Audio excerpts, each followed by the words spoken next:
Hi everyone, my name is Laura Gellner from Laura G Yoga. I'm the author of Yoga Therapy at the Wall, and I'm so excited to be on Melissa's channel today to share with you guys some techniques that I like to use when practicing yoga at the wall, specifically techniques to create space and to help us to grow taller. We're going to start in mountain pose with our back against the wall. This really foundational pose that we use in our yoga practice. Don't feel like the heels have to be all the way back against the wall. If moving the feet forward makes you feel like you can get better contact with the wall, that is perfect. We're going to bring the hands back toward the wall. And as soon as we start to move the body in that direction, we're noticing if it's challenging for us to bring the shoulders back or to bring the head back toward the wall. Then we use a few deep breaths to start to inflate the front of the body. Just breathing into the chest and breathing into the rib cage can help to draw the shoulders back. And as the shoulders go back, that can make it easier for the head to come back. Then we start to connect to that feeling of lifting up, sensing the pull of gravity, that settling force, the grounding of the feet down into the mat. And then we counter that by creating some effort right up through the center line, right up to the crown of the head.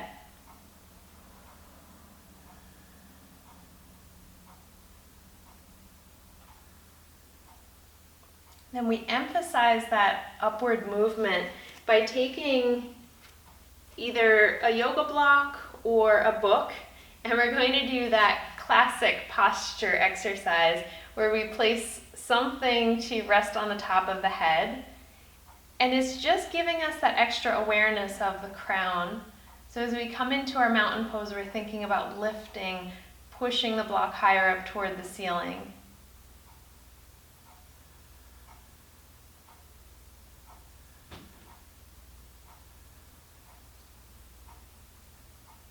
After a couple of breaths, we're going to take that block down away from the head, and we're going to turn the body around to bring the hands to rest onto the wall. Now as I turn around to bring the hands onto the wall, we're going to come into downward facing dog by walking the feet back, trying to find that 90-degree angle from the hip. Feel free to generously bend the knees until this feels comfortable. This space here, the sense of lengthening comes from pressing the palms into the wall and reaching the sitting bones back in the opposite direction.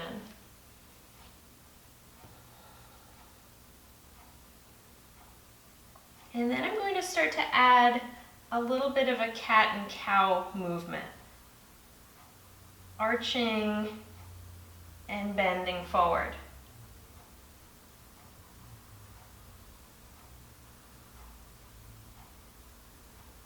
Come back into neutral, push the wall away, reach the hips straight back.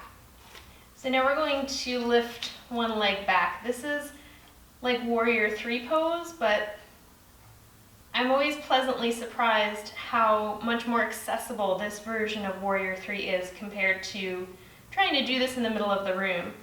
We're reaching back strongly with the foot, finding space along the left side of the body. Okay, and then carefully change over to the other leg. Reaching back, keeping the pressure from the palms into the wall.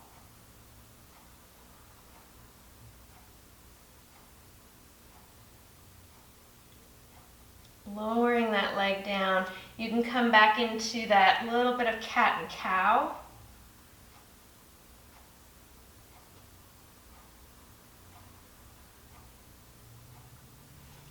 Then we walk ourselves right into the wall, taking our wall version of cobra pose or back bend.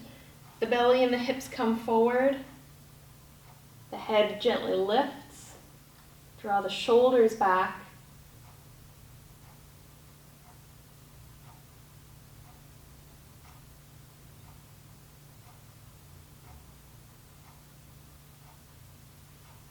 And start to pull yourself away from the wall. With that same idea of working on the wall, I'm going to come over to the bar, and this is where, if you're doing a home practice, you're going to hold on to the front of your kitchen sink. That's a great space to create some traction in the body. So we hold on to whatever edge you can hold, and we start to come into that downward facing dog, but more weight settling back toward the hips, and very generous with the knee bend.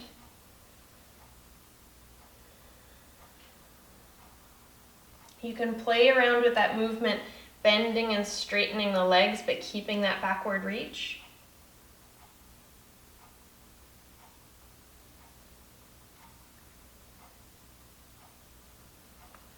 And then we'll start to sway the pelvis, reaching back through the left sitting bone and the right sitting bone. Alternating space on one side, space on the other side, and then back to center. You use the support to draw yourself back up. Take a nice deep breath to lift the front of the body, finding that upward lift and space. Coming down onto the mat, we're going to find hands and knees in tabletop position. And as you do, you're just going to measure your distance from the wall. We want one leg distance, just like that. That's where I'm going to plant myself into my table pose. Okay, now I'm going to start with the right leg, and I plant the sole of the foot onto the wall. We're going to go into our classic balancing table movement, where I take the opposite arm and I'm reaching that away. But I'm focusing on the feeling of gently pressing my foot into the wall, moving my hand in the opposite direction to create space.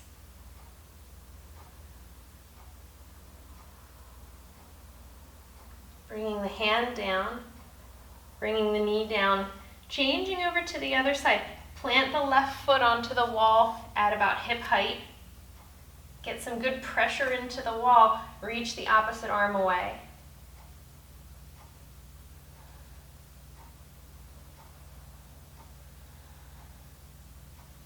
Find a little bit more length as you inhale. Take your exhale. Bring the hand down. Bring the knee down. Lower.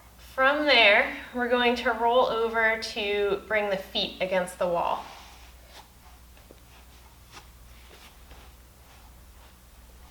You might want to put a cushion underneath the hips if it's hard for you to sit with the legs straight. And then we're going to grab a block. And first we're sitting, pushing the feet into the wall, using your inhale to create that sense of upward lift. You could put the block back onto your head if you like that feeling of lifting and lengthening. But right now I'm just going to hold the block in between my hands and use that to create the upward lift.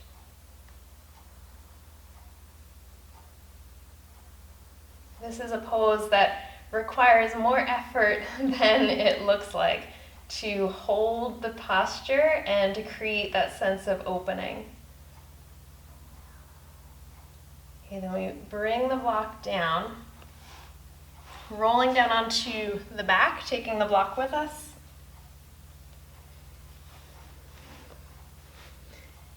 Here I come into a supine version of mountain pose on my back, lifting the arms overhead, pushing the feet into the wall. Block goes in the opposite direction.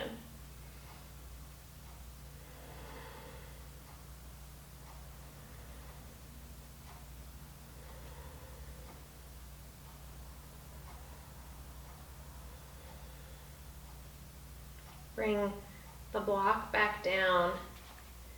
You can place that over to the side and then let the arms open out to the sides. And let yourself rest here in a nice Shavasana with the feet supported at the wall as a sense of grounding and support. You can rest here for as long as you like. and just enjoy that newfound sense of space in the body. Thank you so much for joining me in this practice at the wall. Make sure that you follow Melissa's channel so that you can stay up to date on all of the awesome content that she's always putting out. And make sure you hit the bell so that you get notifications as soon as her videos post. And then I encourage you to come over to my channel, Laura G Yoga, and see all of the various wall practices and techniques that I share from my new book, Yoga Therapy at the Wall. Thank you so much for being here.